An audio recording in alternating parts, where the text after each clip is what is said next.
Assalamualaikum warahmatullahi taala wabarakatuh. Mbokk top sen chaîne YouTube Fast English in Wolof. Anglais Nèna.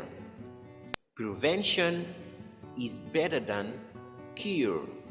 Prevention is better than cure. Manam fagaru mo gën faju.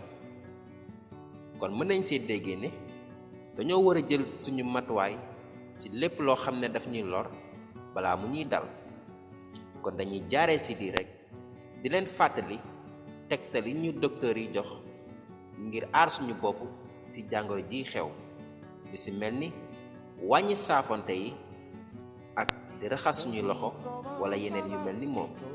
Take care.